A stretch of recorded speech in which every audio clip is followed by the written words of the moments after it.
guys, welcome back to the kitchen. This time around we're going to make a breakfast or dessert pastry. Some know it as a fried apple dumpling. Others know it as an apple fritter. So I've got all the ingredients set up. I've got the oil heating up, and we'll go ahead and get to it. Back in just a minute. Alright, so I'll go ahead and have all my ingredients out here. We start off with a cup and a half of self-rising flour. You can do that, or a cup and a half of all-purpose with about 2 teaspoons of baking soda or baking powder in it. Then we'll add about a 1/4 cup of sugar. Trying not to pop this open and spill it everywhere.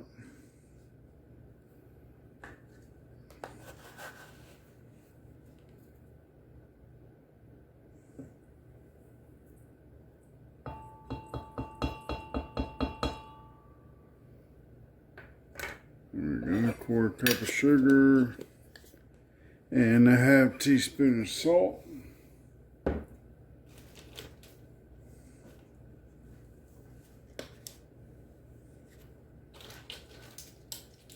I don't measure very often, but when it comes to baking, it's usually best to go ahead and go by measurements.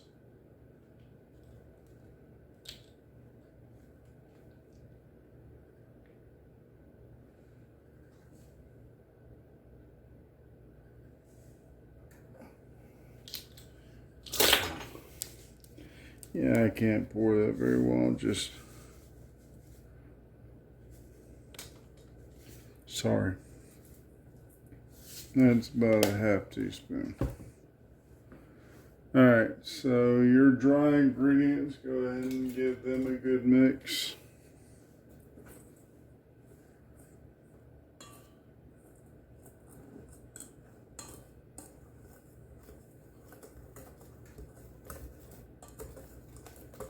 Get them very well incorporated in here.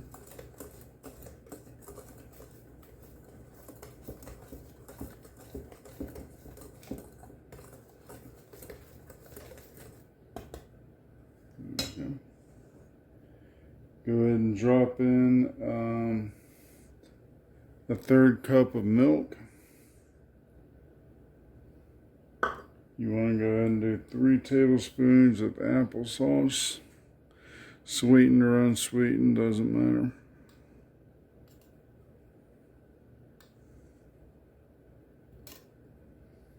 There we go.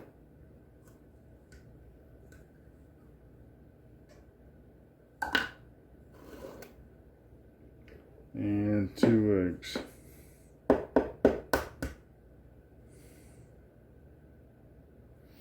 I missed one dry ingredient. I'll have to come back and add that. And of course, the egg wants to fall apart on me.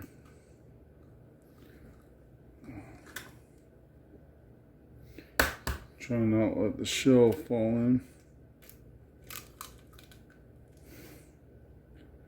Chicken wasn't getting his calcium.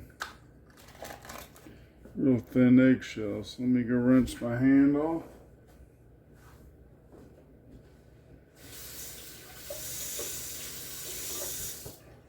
Like I said, over in the back here, I have my grease warming up. It's the same grease I was using when we made the steak fingers. I just went ahead and added about a cup more, just kind of raise it a little bit.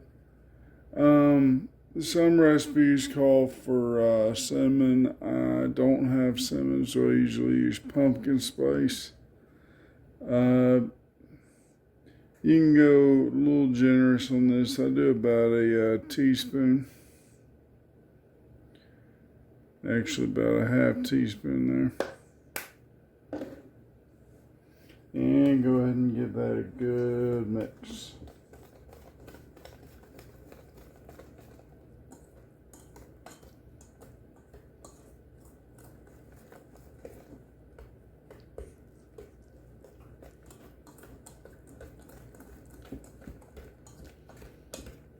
Once you get your batter together, you're going to add your cut apples.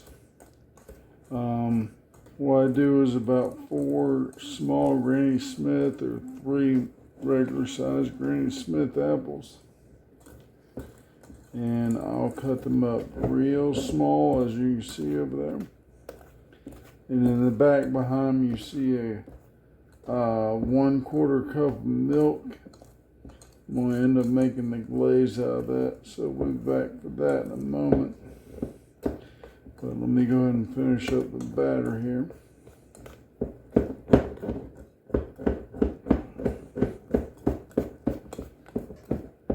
There we go. Which I will need that 1/4 cup. I'll rinse it off here in a minute. So go ahead and dump your apples in there.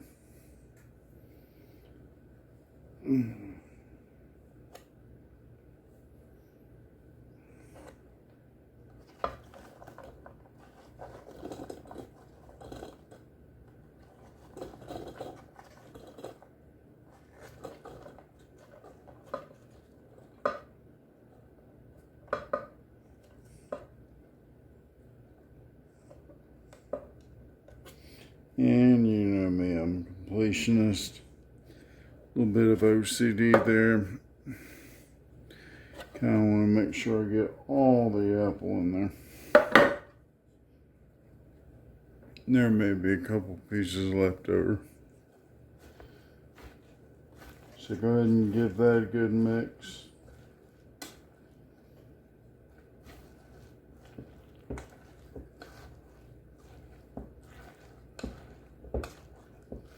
And when you put these in the fry grease, you want to make sure you put them in one at a time. If you do try to put 2, you're going to have to make sure that they don't touch each other, because they will start sticking together. So we'll let that sit for a moment while everything is still warming up. And we'll be back in a bit. Alright, we'll make the glaze in a little bit while we're waiting for these to cool down. So here's what I do. I did say earlier I was going to take the 1/4 cup and do this. It's a lot easier with the spoon. What you're going to do is you're going to get yourself a spoonful of the batter. About like so. Slowly let drip go in, and let that sit for a moment. It'll solidify up. You let it cook for a little while.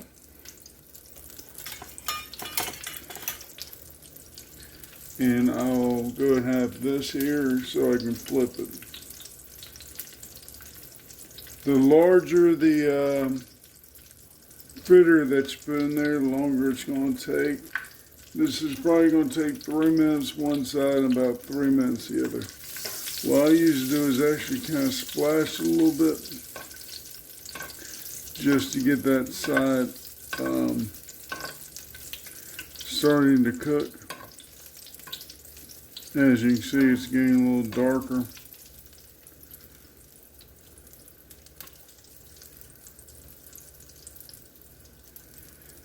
Literally, this is like frying the donut. You can make the same dough without the applesauce and the apples, and fry it up, and then shake it up in a bag full of sugar and cinnamon, kind of beignet style.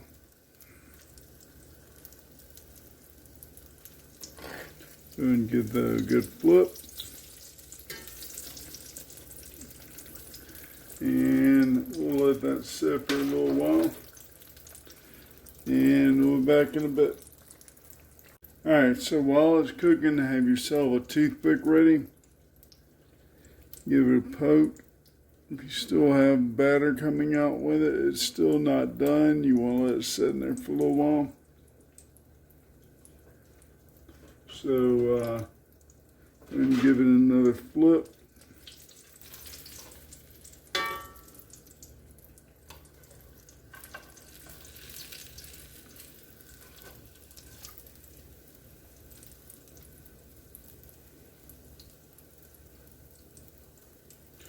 And we'll let it sit for a little while longer. Just be careful not to burn it.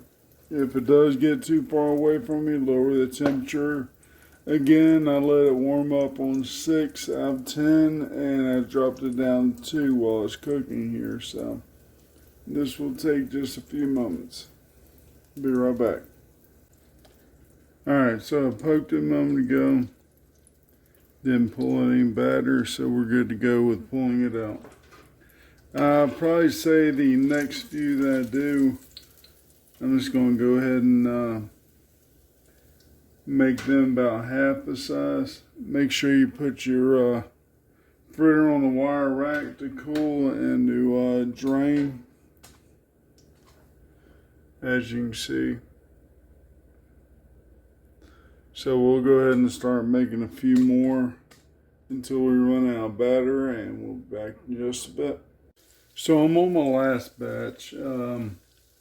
What I did was definitely went down to about a half a spoonful. And instead of kind of let it fall in there, I kind of dipped the spoon down there and let it fall off the spoon. And formed little smaller fritters. Here, I'll show you what's come out so far. You see the dark one there. It's the first fritter we did, and then I did a batch of 4 smaller ones. So they came out much better. So also, I didn't film the footage of making the glaze. What I did was a 1.5 cups of sugar, a 1/4 cup of milk, and about a teaspoon of vanilla extract, and just whisk it until it becomes a glaze. So we'll be back in a little bit, and I'll go ahead and put that on the fritters. We'll see you in a moment. Alright, so the fritters are done. We'll go ahead and add the glaze to it. Just make sure you give it a good mix, because the sugar will settle down to the bottom. And so you just want to get back incorporated in there. Like I said, it's a 1.5 cups of sugar. If you have powdered sugar, try 2 cups. A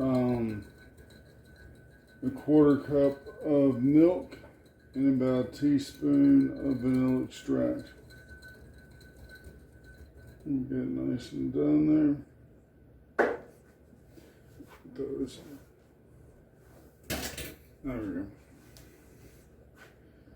Alright, so you want to go ahead and just drizzle it on each of them.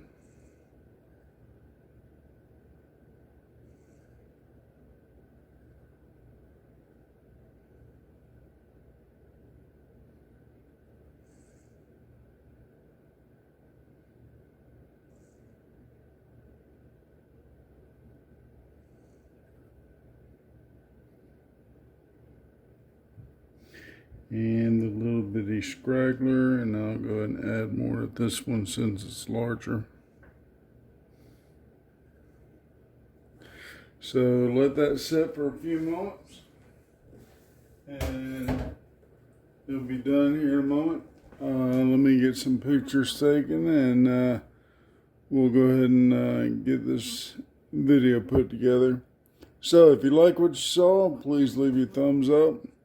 As always, if you try a cooking thing I make, just let me know how it turns out for you. And until next time, have a great week and a great weekend, and we'll see you next time. Bon appetit.